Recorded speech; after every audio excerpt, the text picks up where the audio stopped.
આ પાત ઉપર જ બેસી છે. આવો પરિવારનો શુભ સંયોગ પણ એકવાર જોરદાર તાળીઓના નાદથી વધાવો. પૂજ્ય આચાર્ય ભગવાન સંયમ દિશામાં દીવાલ પૂજ્ય આચાર્ય ભગવાન સંયમ રત્ન સુરેશ્વરજી મહારાજા તેઓ પણ અહીં ઉપસ્થિત છે. ખાસ ખાસ પધારેલા સર્વેની ઋણ સ્વીકાર. આવો ઇન્ટરવલ પછીનું મૌન જોઈએ.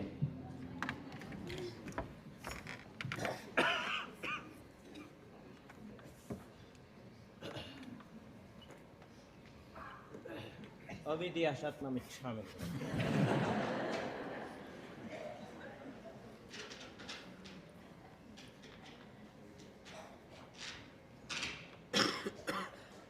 પરમ પૂજ્ય તપો ગગન ચંદ્રમાં હેમ વલ્લભ સુરેશ્વરજી મહારાજા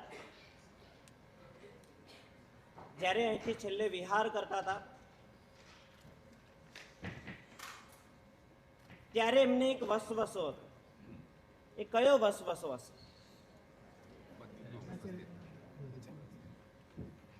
એ કે વસવસો છે.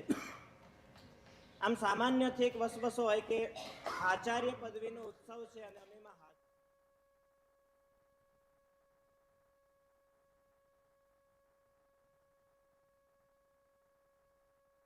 એક પન્યાસજી ભગવાન જ્યારે આરોહણ થવાના હોય એક ક્ષણને અમે માણી નહીં શકીએ.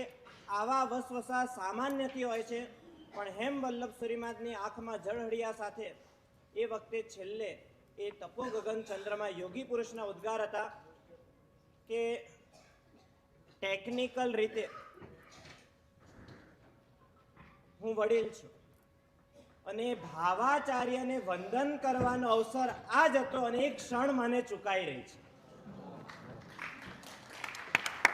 અને જ્યારે ઋણ સ્વીકારનો દિવસ હતો ને ત્યારે અમે બંને એમને પકડી રાખ્યા. બાકી એ દિવસે એ ભાવાચાર્યને વંદન કરવાના ભાવ પછી નીકળવાના હતા. આવા એક યોગી પુરુષની આપણે સ્પર્શના કરવાની બાકી છે. થોડી ક્ષણો પહેલા જે તમે સાંભળ્યું ને એ પન્યાસજીના છેલ્લા ગુણાનુવાદ હતા. હવે સૂરીના પહેલા ગુણાનુવાદ શરૂ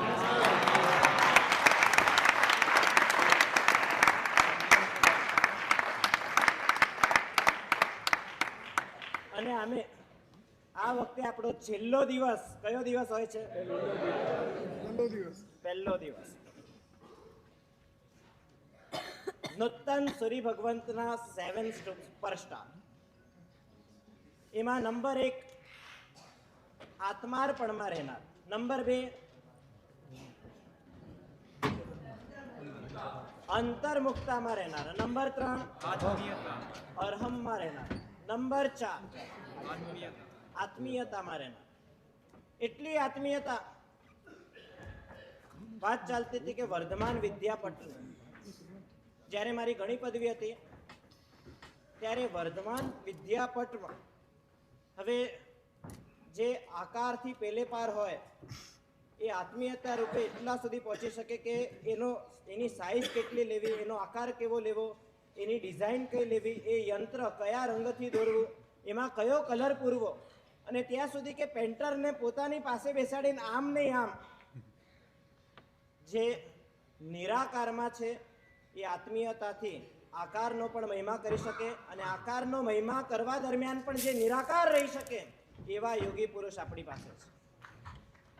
એમની આત્મીયતા એટલી અદ્ભુત કે આમ સૂરી ભગવંત ગંભીર, પણ હવે તમને એક હસતા ખેલતા સૂરી ભગવંત પણ જોવા મળવાના. થોડા દિવસ પહેલા અમે જ્યારે દેરાસરમાંથી બહાર નીકળતા હતા, અમે બંને સાથે ચાલી રહ્યા હતા અને એટલામાં પાછળથી એક ભાઈએ જોરથી બૂમ પાડી, ઉભા રહો મારા. શું થયું? કાં તો અમને વાસક્ષેપ માટે પકડે અને કાં તો પચખાણ માટે પકડે. પણ એ ભાઈ દોડતા દોડતા આવ્યા અને કે સાહેબ વિનંતી છે. કે શું? બસ તમારા બંનેનો સ્મિત મને જોઈએ છે. એવી આત્મીયતા કે આટલા વર્ષનો પર્યાય થયો, આટલી વિદ્વત્તા, આટલી પ્રખ્યાતિ, આટલો પુણ્ય વૈભવ અને ચારે બાજુ પ્રસિદ્ધિ મળ્યા પછી પણ મહત્વની વાત એ છે કે 5 વર્ષનો અક્ષય આજે પણ જીવી રહ્યો છે.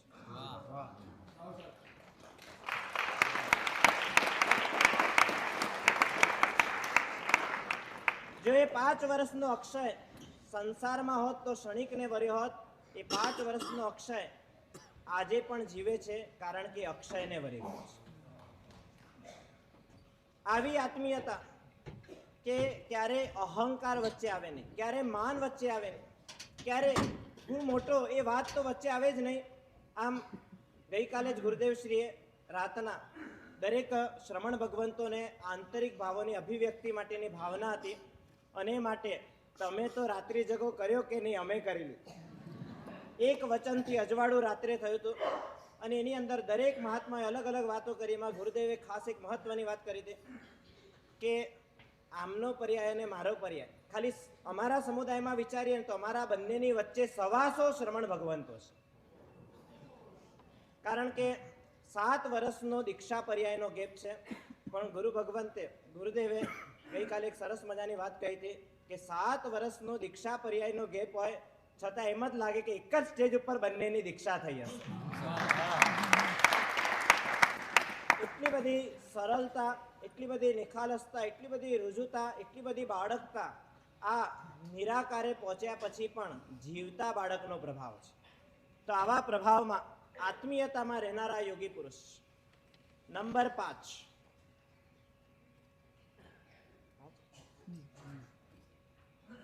5, અલિપ્તતામાં રહેનારા યોગી પુરુષ.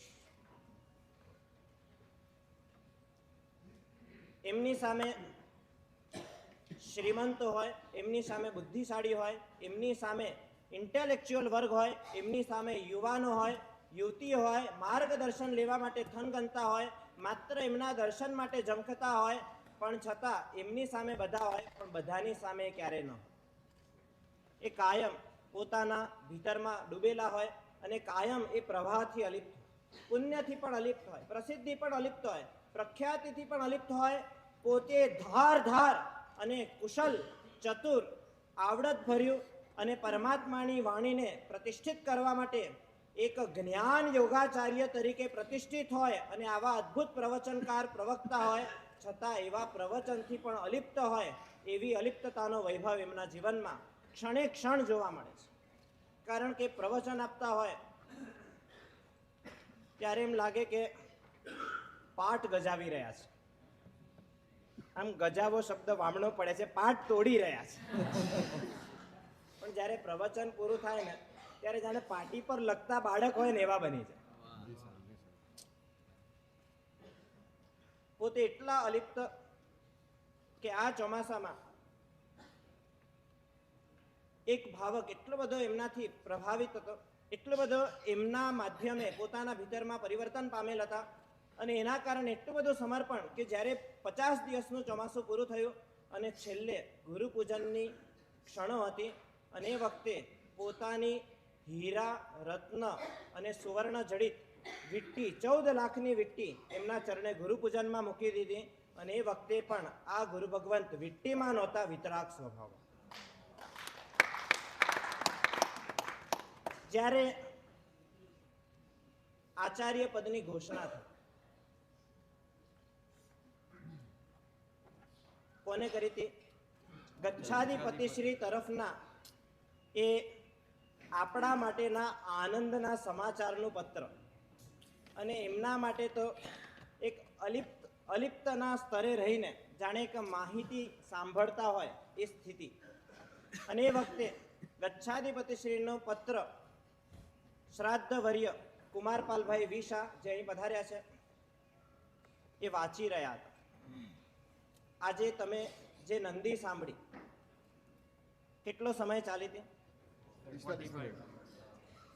45 મિનિટ આસપાસ, એટલે કે એક સામયિક જેટલો સમય આ નંદી સૂત્રના શ્રવણનો ચાલી રહ્યો હતો. એમાં સ્ટેજના આ છેડે પરમ પૂજ્ય પન્યાસજી લબ્ધિ વલ્લભ વિજયજી મહારાજ ઊભા નંદી સૂત્ર સાંભળી રહ્યા હતા. અને એ જ વખતે સ્ટેજના આખા મંડપના છેલ્લે કુમારપાલભાઈ વી શાહ ઊભા નંદી સૂત્ર સાંભળી રહ્યા હતા. આખું નંદી સૂત્ર ઊભા સાંભળ્યું છે.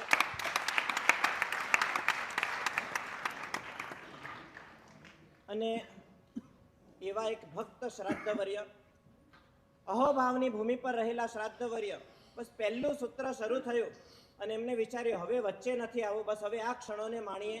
અને જ્યાં સુધી પૂરું ન થયું ત્યાં સુધી આ ડોમના છેડે ઊભા રહીને બે હાથ જોડીને નંદી સૂત્ર સાંભળી રહ્યા હતા.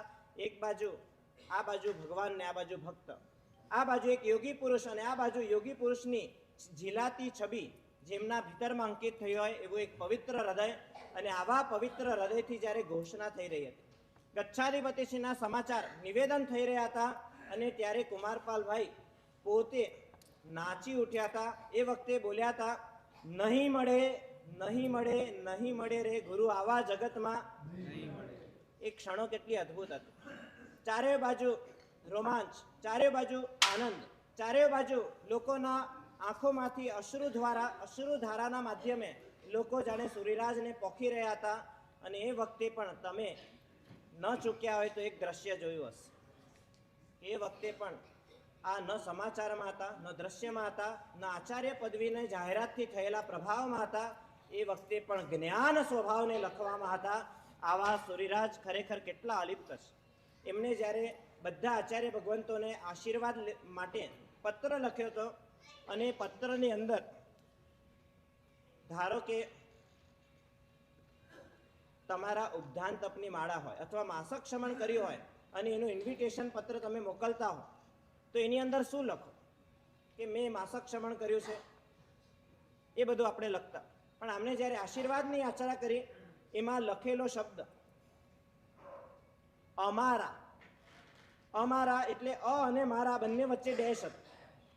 અમારા આચાર્ય પદનો ક્રમ નિશ્ચિત થયો છે, એમાં આપનો આશીર્વાદ મળશે તો એનાથી આનંદની અભિવૃદ્ધિ થશે. તો આની અંદર એક બાજુ સ્વયં સંચાલિત ક્રમના સ્વીકાર રૂપે જ આચાર્ય પદવી છે, અને આચાર્ય પદવી પણ મારી નથી, અમારી છે. આવી જાગૃતિ જેમના ભીતરમાં છે, એવા અલિપ્તતામાં રહેનારા વ્યક્તિ. નંબર 6, આપણે હંમેશા આવતીકાલમાં જીવીએ છીએ, આપણે હંમેશા ગઈકાલમાં જીવીએ છીએ, પણ આ યોગી પુરુષ આજમાં રહેનારા છે, વર્તમાનમાં રહેનારા છે. આમ સિદ્ધવડનો ચાતુર્માસ થયો, 6 કલાક પ્રવચનો ચાલ્યા.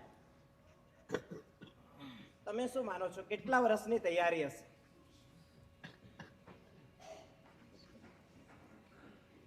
જ્યારે પ્રવેશ થયો ને અહીંયા, ચોમાસી ચૌદસે પણ ખ્યાલ નહોતો કે કયો વિષય લેવા. અને બસ જ્યારે જે પ્રવચન હશે એ થશે.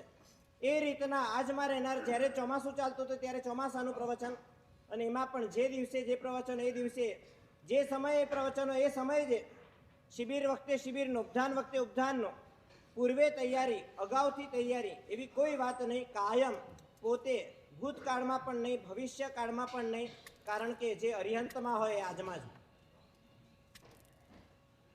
જે નિર્વિકલ્પમાં હોય એ વિકલ્પમાં ન હોય, અને વિકલ્પમાં ન હોય એ સ્મૃતિ કે કલ્પનામાં ન હોય, એ માત્ર આજમાં હોય. એવા આજમાં રહેનારા આ યોગી પુરુષ. અને હવે મહત્વની છેલ્લી વાત, આ યોગી પુરુષ આત્માર્પણમાં તો રહેનારા જ છે, અંતર્મુક્તામાં પણ રહેનારા છે, અરહમમાં પણ રહેનારા છે, આત્મીયતામાં પણ રહેનારા છે, અલિપ્તતામાં પણ રહેનારા છે, આજમાં પણ રહેનારા છે. અને સૌથી મહત્વની વાત એ છે, એ કાયમ સદાકાળ માટે અસ્થિ સ્વભાવમાં રહેનારા છે. કયો સ્વભાવ? બસ એ છે જે મેં તમને કહે છે, તમે જ છો. હવે આજે તમે પણ કહી દો, તમે પણ છો. બસ એ ખાલી છે. અને છે એવા સ્વભાવમાં એટલા એ સુંદર છે કે એના પ્રભાવે જ આ સાધક વૃંદ છે, એના પ્રભાવે જ આ સાધકોના વૃંદમાં સાધના છે, એના પ્રભાવે જ આ સાધનાઓનો આંશિક અનેક યોગ્ય જીવોમાં અનુભવ છે, અને એના પ્રભાવે જ આ અનુભવી જીવોમાં અરિહંત પરમાત્માનો અને આ ધરતી ઉપર સિદ્ધોના આંશિક સ્વાદનો અનુભવ છે. તો આ અસ્થિ સ્વભાવમાં રહેનારા મહાપુરુષની આંતરિક સાધના કેવી રહી એ તમારે જાણવી છે. તો હું કેટલાક ચુણંદા સ્થળોએ એમને કરેલી સાધના, કે જે સાધના ક્યારેક હું એમની બાજુમાં બેસીને બહિર્મુખ થયો ત્યારે વિકલ્પથી ફોટોગ્રાફી ભૂલતી થઈ ગઈ. તો એવી કેટલીક સાધનાઓ આપણે સ્પર્શીએ કે કઈ રીતે અસ્થિ સ્વભાવમાં ડૂબ્યા છે, કઈ રીતે પોતાના જીવનમાં સાધનાની પ્રતિષ્ઠા કરી છે, કઈ રીતે નિમિત્તોનો સ્વીકાર કરીને પોતાના ભીતરની અંદર મહાક્રાંતિ આણી છે. એમાંના કેટલાક પડાવોની તમને ઝલક આપું છું. આ ખાલી ઝલક એટલા માટે છે કારણ કે જો આની મલક આપવામાં આવે ને તો બીજા 3 દિવસનો પાછો આચાર્ય પદનો મહોત્સવ કરવો પડે. બધા કે કાંઈ વાંધો નહીં. અમે છેલ્લા કેટલાય વર્ષોથી જોડાયેલા છે. મને કાયમ એક ફીલ થાય કે એક યોગી પુરુષની સાથે એક રહેવાનું સૌભાગ્ય મળ્યું છે. જ્યારે અમે રાજસ્થાનની વિહાર કરતા હતા ત્યારે મીરપુરમાં ગયા અને મીરપુરના 2 રસ્તા હતા. એક રોડ ટુ રોડ જતો હતો અને એક જંગલમાંથી જતો હતો. અને એ વખતે આ મહાત્મા સાથે કહે કે આપણે જંગલમાંથી જઈએ જેથી ખબર પડે કે ભયના મૂળિયા હજી કેટલા જીવતા છે. અને એ વખતે 4 કિલોમીટર જંગલમાં ભાલુની ચિસિયારીઓની વચ્ચેથી પસાર થઈને નીકળ્યા. એ નિર્ભયતાની પરીક્ષા પણ આ મહાપુરુષે પ્રયોગ રૂપે કરેલી. જ્યારે નાંદિયા તીર્થમાં ગયા ત્યારે ભગવાન મહાવીર સ્વામીના તો આપણે દર્શન કરતા હોઈએ છીએ, પણ ત્યારે આ જીવિત સ્વામી જીવતા હશે ત્યારે કઈ રીતે રહેતા હશે, એમની કાયોત્સર્ગની દશા કેવી હશે, એ જીવવા માટે ત્યાંના પહાડો ઉપર જઈને અપ્પાણમ વોશિરામી, અને વોશિરામી થયા પછી એમ લાગે ક્ષણમાં હવે કાવસક પાર્યો. ઉપાશ્રયમાં આવ્યા પછી ખ્યાલ આવે 1 પ્રહર વીતી ગયો.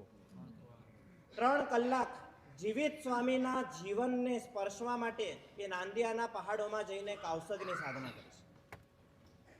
એ રીતે અજારીમાં ગયા હતા, એ રીતે રાણકપુરમાં ગયા હતા.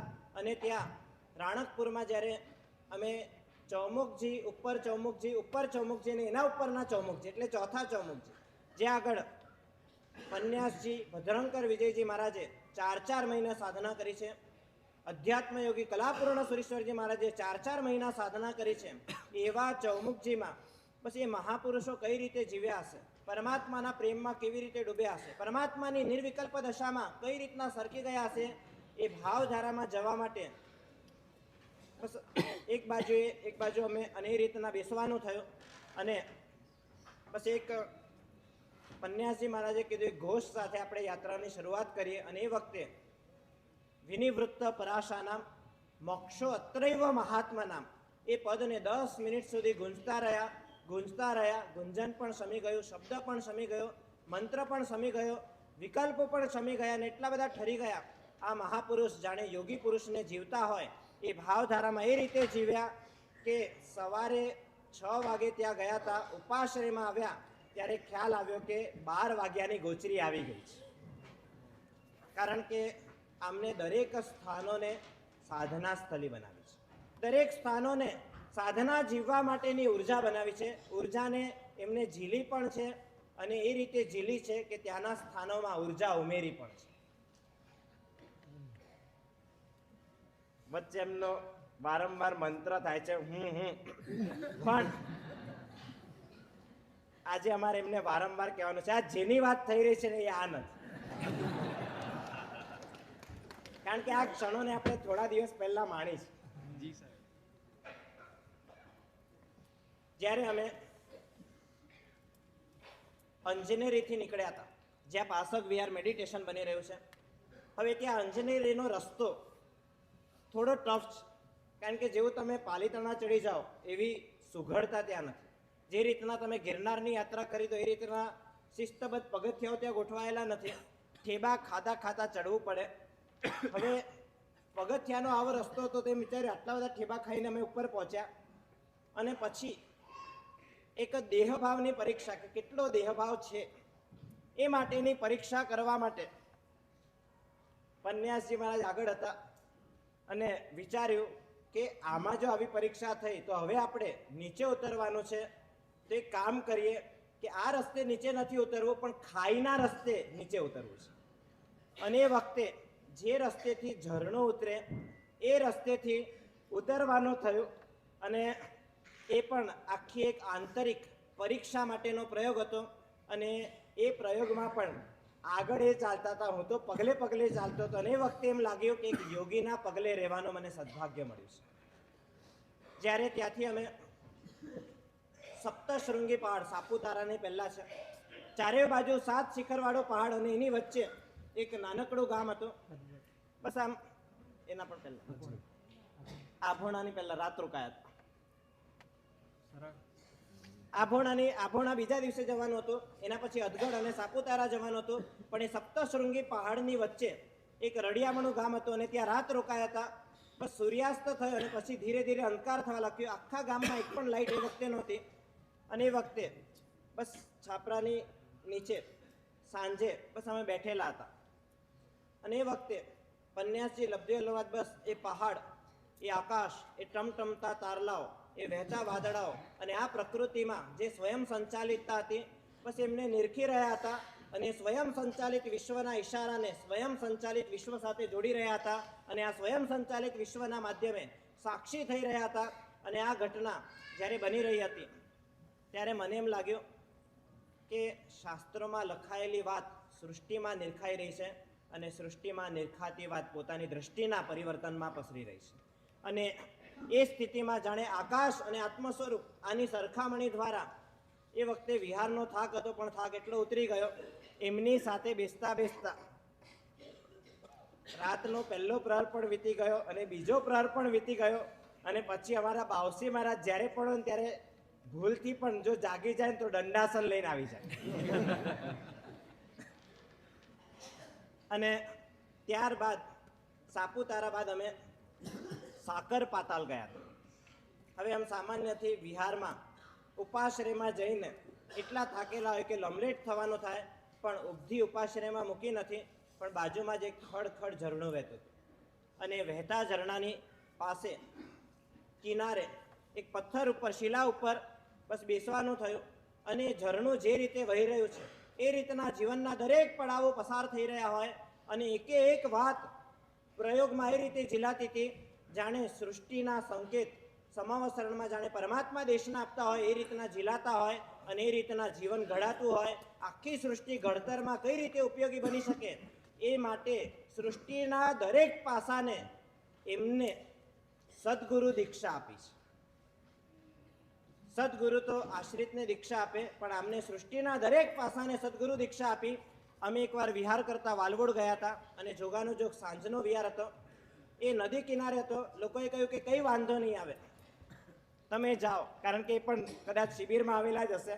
અને એમ જ કહે બસ કાંઈ વાંધો નહીં, તમે તમારે જાઓ. અને અમે તો નીકળી ગયા.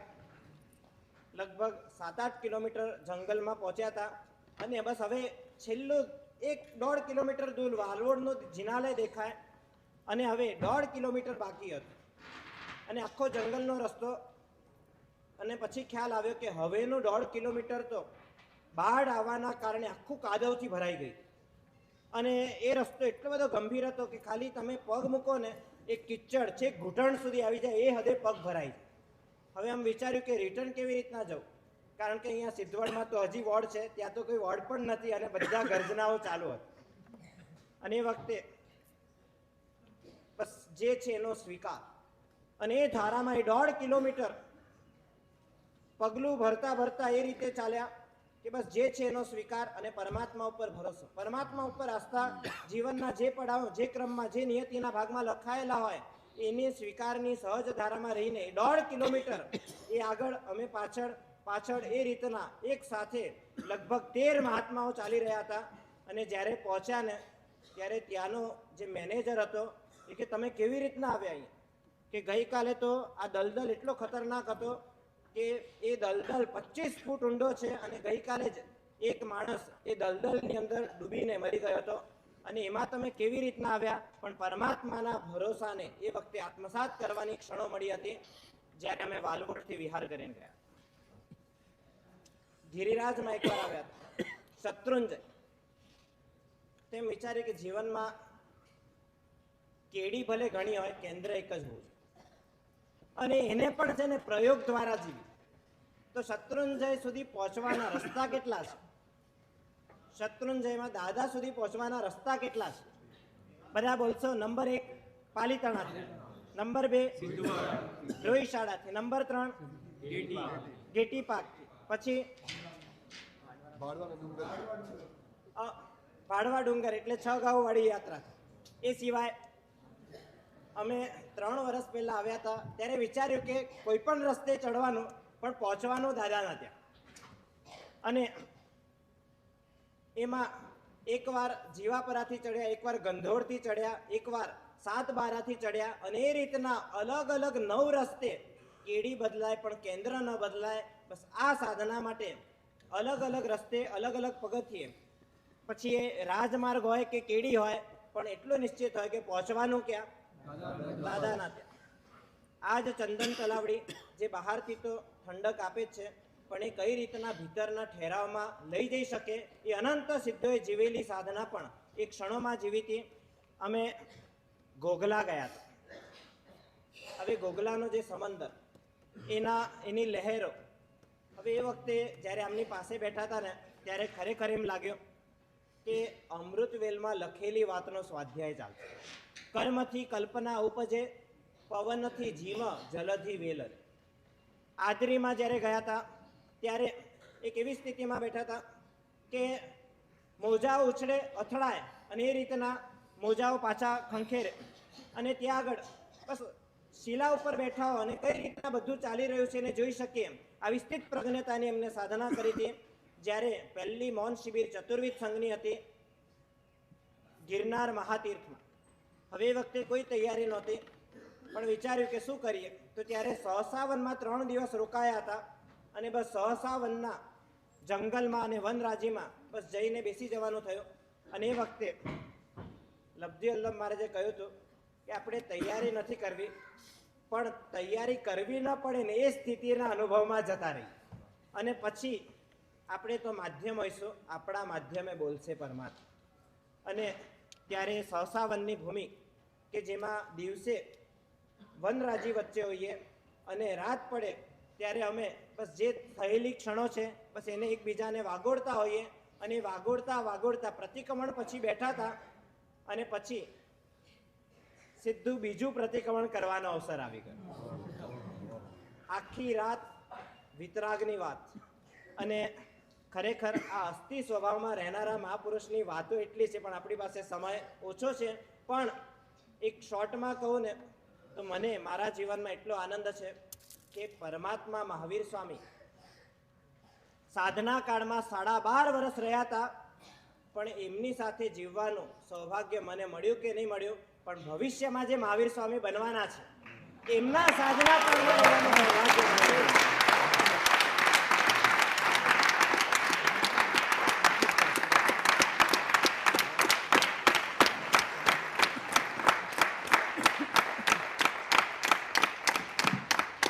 તમારા માટે પણ આ આનંદની ક્ષણો છે કે ભવિષ્યમાં તમને પણ આ એક સંસ્મરણો રહેશે અને હમણાં પણ તમે સાધનાને જીવવા માટે એક આદર્શ છે કે ભવિષ્યના મહાવીર સ્વામીનો અત્યારે જીવાતો સાધના કાળ છે અને એમાં સાથે રહેવાનો તમને સૌને સૌભાગ્ય મળ્યું છે.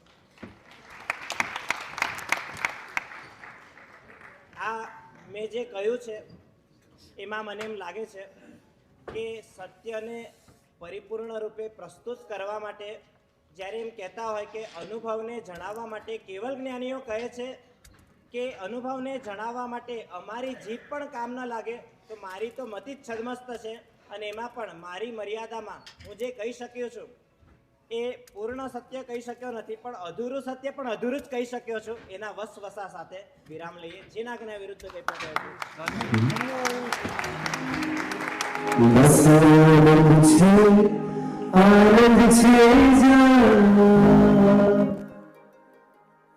બસ આનંદ છે જ્યાં લેશ માત્ર સંક્લેશ નહીં, ભવ ભ્રમણોની યાત્રાનો તો અંત છે આનંદ, ભવ ભ્રમણોની યાત્રાનો અંત છે અનંત નહીં.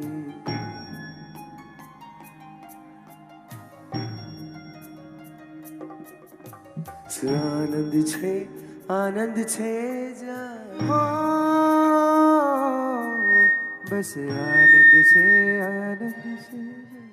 લેશ માત્ર સંક્લેશ નહીં, ભવ ભ્રમણોની યાત્રાનો તો અંત છે અનંત નહીં.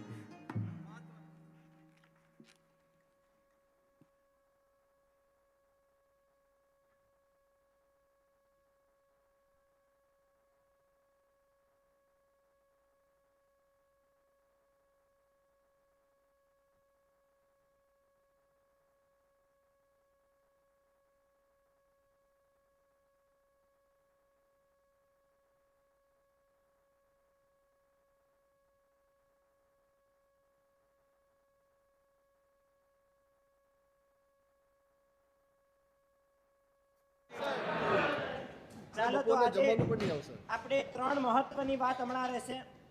પહેલા તો આમના પડછાયા બનીને જેઓ કાયમ સાથે ને સાથે રહ્યા છે. જ્યારે એક બાલમુનિની દીક્ષા શિષ્ય તરીકે થઈ હતી ત્યારે ગુરુ પણ એમની સાથે રમનારા બાલમુનિ હતા અને કાયમ પડછાયા તરીકે રહીને એ બાલમુનિ અરહમ વલ્લભ વિજયજી મહારાજ જે આજે પણ પડછાયાની જેમ જીવી રહ્યા છે, એમના પણ આંતરિક ભાવના સંવેદનને આપણે ખૂબ જ હૃદયસ્પર્શી સ્તરે થઈને સાંભળવાના છે. નંબર 2, તમારા બધાના ભાવોના પ્રતિનિધિ તરીકે શ્રાદ્ધવર્ય કુમારપાલભાઈ વિશા એમના શ્રીમુખે પણ નૂતન આચાર્ય ભગવંતને શુભકામના નહીં પણ આશીર્વાદ લેવાની એક ભાવના છે. તો એમના તરફથી પણ ઉદ્બોધન અને શુભકામના વચન આપાશે એ પણ શ્રવણ કરવાનું છે. અને છેલ્લે એવી એક અદ્ભુત ક્ષણો કે જેમાં ભાવાચાર્યને એક ભાવાચાર્ય વંદન કરતા હશે અને આ જીન શાસનમાં તત્વનો અને ગુણનો કેટલો અદ્ભુત મહિમા છે. આ બધી સોનેરી ક્ષણ જીવનમાં જોવા મળવી દુર્લભ છે અને એમાં પણ સિદ્ધવડમાં આચાર્ય પદવી પહેલી વાર ઇતિહાસમાં જે પ્રમાણે અમે સ્વાધ્યાય કર્યો છે એ પ્રમાણે અમારા સ્વાધ્યાય પ્રમાણે આ સિદ્ધવડની ભૂમિમાં સૂર્ય ભગવંતના હાથે સૂર્ય પદનો આરોપણ પહેલી વાર થઈ રહ્યું છે. આ સોનેરી ક્ષણને આપણે છે તો એ માટે વચ્ચે એક પડાવ રૂપે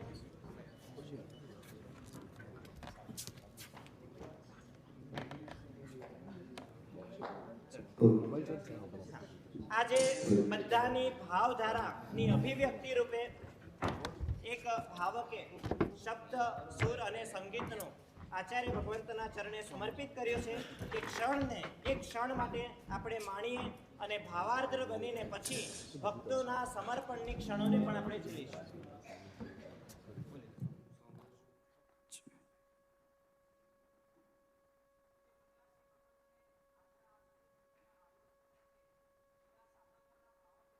માટે એક ભક્તિ રૂપે ગીતની રચના કરી છે અને કમ્પોઝ કરીને આજે સકલ સંઘની સમક્ષ આપણે લોન્ચ કરવા માટે જઈ રહ્યા છે. આવનારી 5 મિનિટ આપણે સૂરીપદની ભક્તિ રૂપે એ ગીતને માણીશું.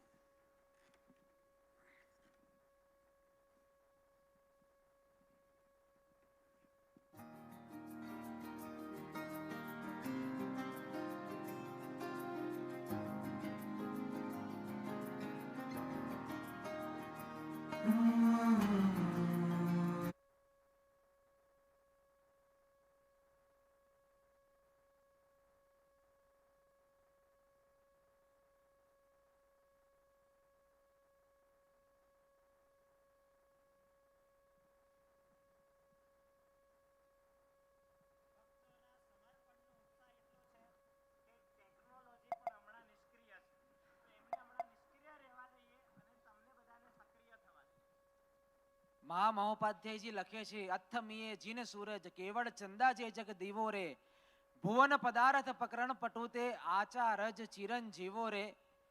સુરી પ્રેમ ભુવન ભાનુ જયઘોષ રાજેન્દ્ર સુરી સમુદાયની અંદર એક ક્ષત્રિય વાત્સલ્ય શાસનની અંદર 750 થી 800 શ્રમણ ભગવંતોના સમુદાયની ભીતર તીર્થંકરની સમાન હાલ સુધી આ વર્ષ સુધી કુલે 52 આચાર્ય ભગવંતો આ જીન શાસનની અંદર પ્રવર્તતા હતા અને કારતક સુધી પાંચમના મહામંગલ દિવસે 11 નવાની ઉદ્ઘોષણા થઈ.